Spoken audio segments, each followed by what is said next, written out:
In this section, we're going to cover urinary tract infection. I'm Professor Molly, and let's go.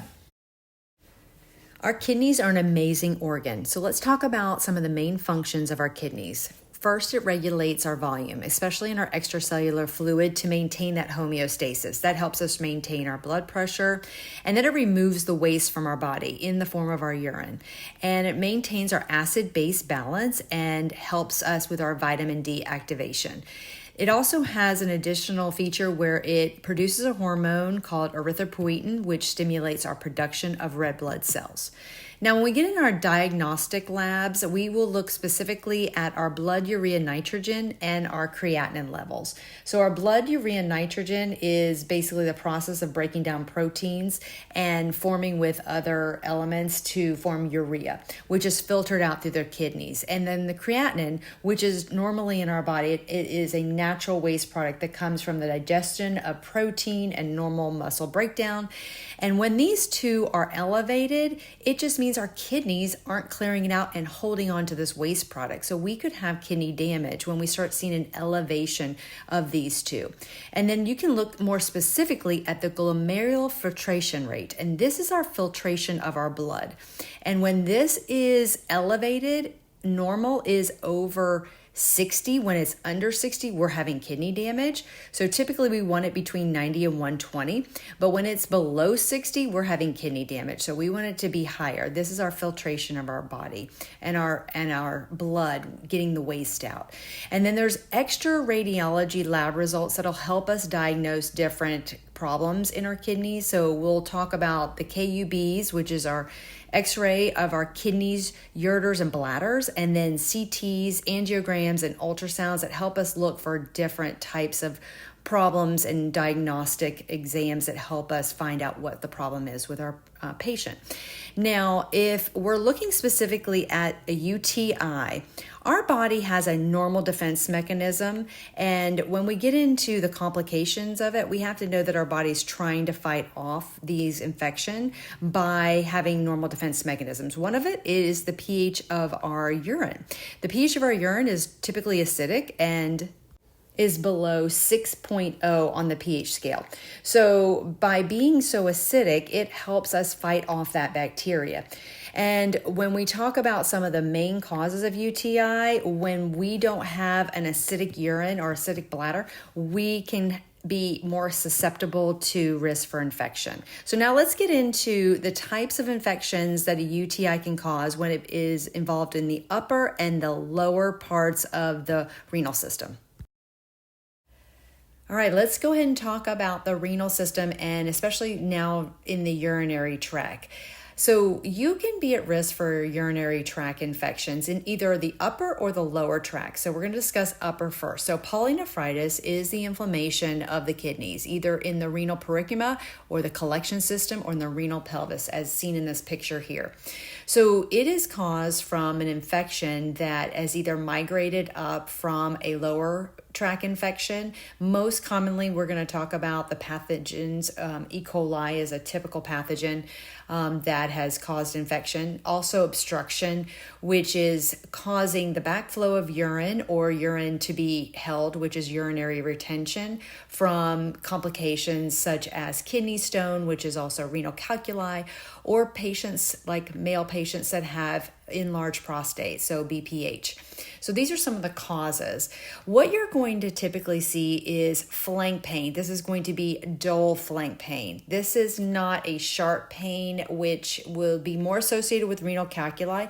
But when you have the polynephritis or the kidney infection, this is going to be more of a dull pain. Now, if you feel sharp, there could be a kidney stone that's causing the polynephritis. So please note the difference there. But flank means the back to the side and typically going towards the umbilicus area, which is your belly button.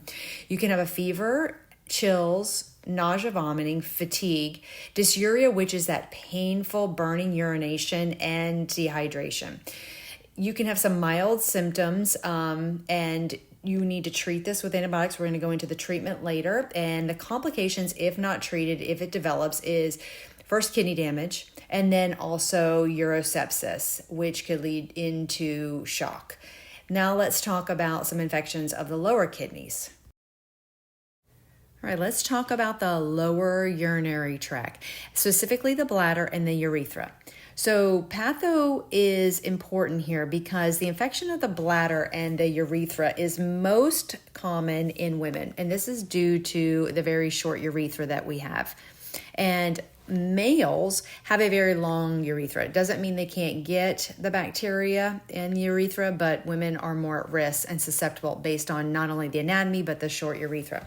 So it's very important, especially when E. coli is the most common cause. And when we talk about the treatments of wiping front to back and making sure we eliminate that bacteria and the frequency of the urination and drinking lots of water, it's very important to know that that plays a big key into getting rid of the bacteria in that tract, especially the urethra.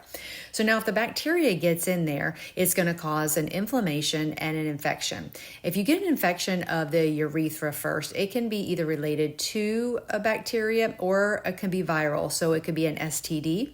And you're going to see different symptoms. You're going to see the pyuria, and this is known as pus looking cloudy. Also, it's going to be an increase in your white blood cell count in your urinalysis.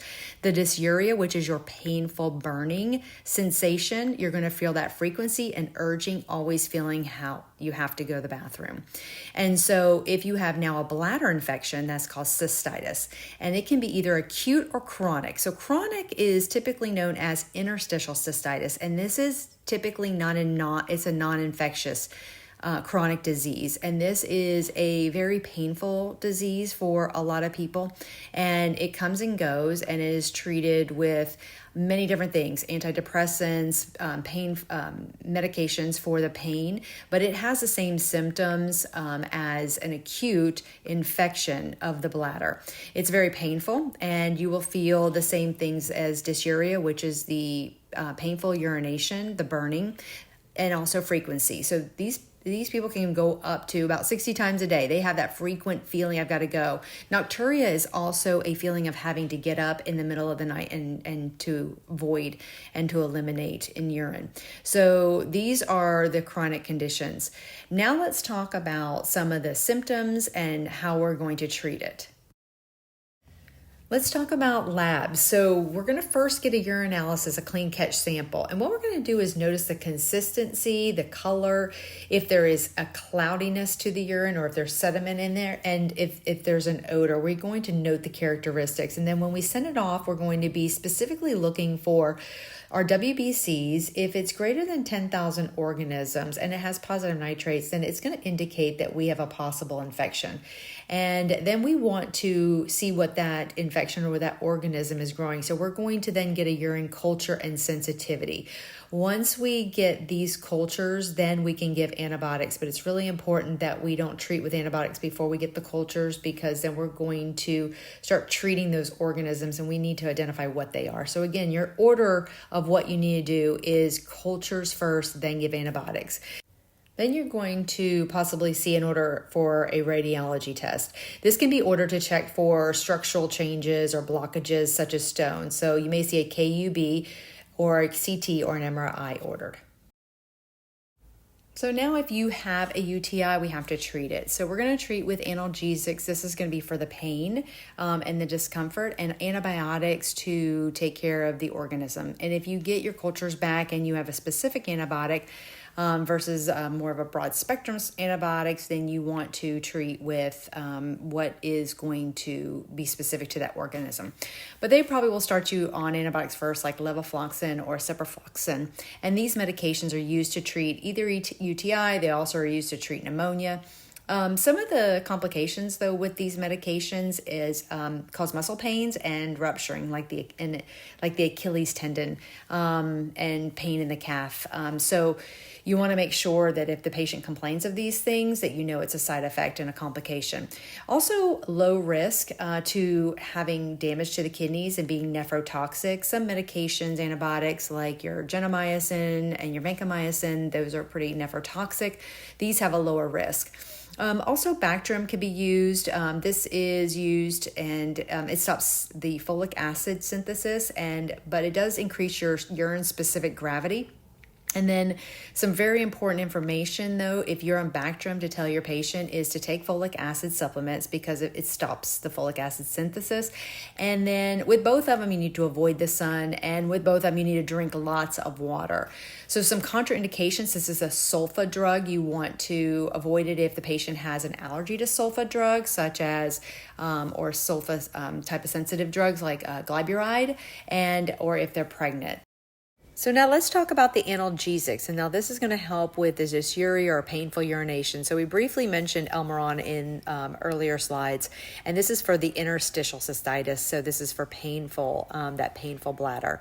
And we can also use Pyridium, and this is used for dysuria or that burning sensation. And this has an interesting side effect. So it turns your urine dark, an orange and red color. So we want to give education to our patients that this can also stain. So we want to avoid touching anything, especially after we wipe. So to have them wear their glasses instead of touching their contacts, because it can stain their contacts, and it also can stain their clothes. So wear bladder control pads. Now, with patient education, you really want to not only treat the patient, but you want to avoid this from happening again. So a lot of key important things to know is how to make sure the reoccurrence of this does not continue. And so the patient, if you start them on antibiotics, they need to take it for the extended length of time. Do not stop an antibiotic. It will not work, and you become resistant to antibiotics. So they have to take it. Especially if they're feeling better, they must not stop their antibiotics. Also, lots of fluids. Lots of fluids not only to dilute the urine, which helps reduce the irritation and the pain, but it flushes out the bacteria. So we need to make sure we push fluids 2 to 3 liters a day. Notify the provider if any symptoms return, especially if they're taking medications or if they have a fever. Perineal hygiene is important. Wiping front to back, emptying the bladder of the urine. And then some key other specific things is to make sure you flush the urethra out, especially after and before sex. So before and after sex, to make sure that you urinate before. That actually flushes out the urethra of the bacteria. The wiping the front to back, again, we don't want to get any bacteria, especially E. coli. And when we talk about the anatomy of the patients, from the women, especially children, they are at high risk for UTIs based on this. They need to wear cotton underpants and do not use contraceptives. So spermicides, anything that would be put into the vagina that could cause additional bacteria to be in that area. No baths. And avoid caffeine and alcohol that decreases the acidity of the urine, because we talked about we like our urine to be acidic, the pH about 6.0, and then drinking cranberry juice helps keep that urine acidic. Now, I want to point out one really important thing is that elderly patients present a little differently, and it's important to know the key difference between the elderly patients is that typically they're going to be confused and disoriented, and we need to rule out a lot of different things. Stroke, it can be also hypoglycemia, or it could be a UTI. So when an elderly person comes in, their typical presentation is confusion and disorientation. And so I hope that makes sense, and follow me for more nursing tips, and have a great day.